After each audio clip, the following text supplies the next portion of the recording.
नमस्कार दोस्तों, मैं जयराउत भारतीय और आज बात करेंगे लेफ्ट विंग वामपंथी और राइट विंग दक्षिणपंथी विचारधारा में क्या अंतर है। वीडियो थोड़ा लंबा होने वाला है, पर यकीन मानिए आपको मज़ा भी आएगा इन दो विचारधाराओं के विषय में जानकर। पर उससे पहले मेरा चैनल सब्सक्राइब करना ना भूलें और साथ ही साथ बेल बटन को भी दबा दीजिएगा, जिससे कि आपको मेरी आने वाली हर वीडियो का नोटिफिकेशन मिलती रहे। और हाँ, यदि मेरा वीडियो आपको अच्छा लगे तो उसे लाइक शेयर कर दीजिएगा। चलिए आगे बढ़ते हैं और बात करते हैं दो मुख्य विचारधाराओं की। पहली बात करते हैं वामपंथी विचारधारा कि दरअसल वामपंथी राजनीति में उस पक्ष या विचारधारा को कहते हैं जो समाज को बदलकर उसमें अपने अधिक आर्थिक और जातीय फायदा लाना चाहते हैं। इस विचारधारा में समाज के उन लोगों के लिए सहानुभूति जतलाई जाती है जो किसी भी कारण से अन्य लोगों की तुलना में आगे बढ़ गया हो या बहुत अधिक शक्तिशाली हो। राजनीति में दक्षिणपंथी राजनीति उस पक्ष या विचारधारा को कहते हैं जो सामाजिक स्तरीकरण या सामाजिक समता को अपरिहार्य, प्राकृतिक, सामान्य या आवश्यक मानते हैं।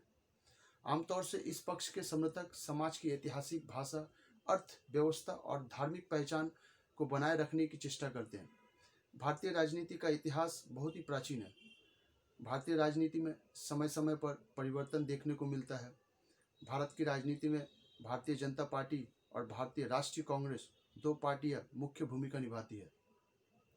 भारत व देश के जहां की परिस्थितियां बहुत ही भिन्न रही है, चाहे हिंदू राजाओं का समय रहा हो या मुस्लिम राजाओं का समय रहा हो अथवा अंग्रेजी शासन का समय रहा हो, वामपंथ एक विचारधारा है। इसका अर्थ है कि समाज में पिछड़े लोगों को बराबरी पर लाना है।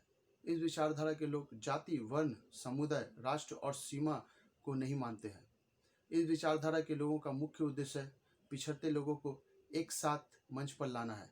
इस विचारधारा के लोगों के प्रति सहानुभूति रखते हैं जो किसी कारणवश समाज में पिछड़ गए हैं और वह शक्तिहीन और उपेक्षा का शिकार हुए हैं। चलिए बात करते हैं भारत में वामपंथी दल लेफ्ट विंग के क्या मायने हैं। दरअसल भारत में वामपंथी दल का सबसे बड़ा उदाहरण भारतीय कम्युनिस्ट पार्टी भाकपा है। अंग्रेजी भाषा में इसे कम्युनिस्ट पार्टी ऑफ इंडिया के नाम से जाना जाता है। इसे एक साम्यवादी दल के रूप में माना जाता है।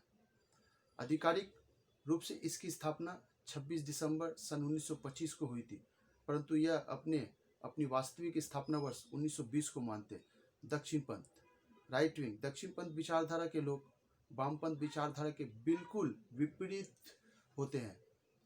यह धर्म में, राष्ट्र में और अपने धर्म से जुड़े रीति रिवाजों पर विश्वास करते हैं। इस विचारधारा के लोग सामाजिक स्त्रीकरण या सामाजिक असमानता को अपरिहार्य, प्राकृतिक, सामान्य या आवश्यक मानते हैं। इस प्रकार के लोग समाज की परंपरा, अपनी भाषा, जातीय अर्थव्यवस्था और धार्मिक पहचान को बढ़ाने की चेष्टा करते हैं। इस विचारधारा के लोगों का मानना है कि समाज को आधुनिक के अलावा अपने पुराने रिवाजों को साथ लेकर भी चलना चाहिए। उसी प्रकार दूसरी ओर भारत में दक्षिणपंथ राइट विंग्स विचारधारा में कठोरता पाई जाती है। यह वामपंथी विचारधारा के बिल्कुल विपरीत है। यह जमीनी स्तर पर सत्यता पूर्ण मजबूत स्थिति में है। हमारे देश में दक्षिणपंथ विचारधारा का सबसे बड़ा उदाहरण राष्ट्रीय स्वयंसेवक संघ है। अंग्रेजी भाषा में इसे राष्ट्रीय स्वयंसेवक संघ अथवा RSS के नाम से जाना जाता है। यह एक हिंदू राष्ट्रवादी संगठन है। इसके सिद्धांत हिंदुत्व पर आधारित है। राष्ट्रीय स्वयंसेवक संघ की स्थापना वर्ष 27 दिसंबर 1925 को हुई थी। वामपंथ और दक्षिणपंथ में अंतर यही है कि वामपंथ विचारधारा के लोग जाति, वर्ण, समुदाय, राष्ट्र और सीमा को नहीं मानते, जबकि दक्षिणपंथ विचारधारा के लोग जाति, वर्ण, समुदाय, राष्ट्र और सीमा को मानते हैं। दक्षिणपंथ विचारधारा के लोग सामाजिक और पारंपरिक व्यवस्था को कायम रखना चाहते हैं, बल्कि वामपंथी विचारधारा के लोग सामाजिक और पारंपरिक व्यवस्था को विश्वास नहीं करते हैं। वामपंथी दल साम्यवाद की राजनीति कई वर्षों से करते आ रहे हैं। वर्तमान समय में वामपंथ विचारधारा लोकतंत्र में सफल नहीं हो पाई है। इस समय यह विचारधारा विलुप्त के कगार पर प्रदर्शित हो रही है।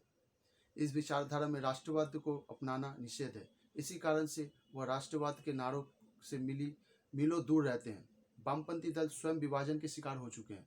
प्रारंभ में यह भारतीय कम्युनिस्ट पार्टी थी, जिसके बाद इसमें विभाजन हुआ और नया दल भारतीय कम्युनिस्ट पार्टी अर्थात मार्क्सवादी बन गया।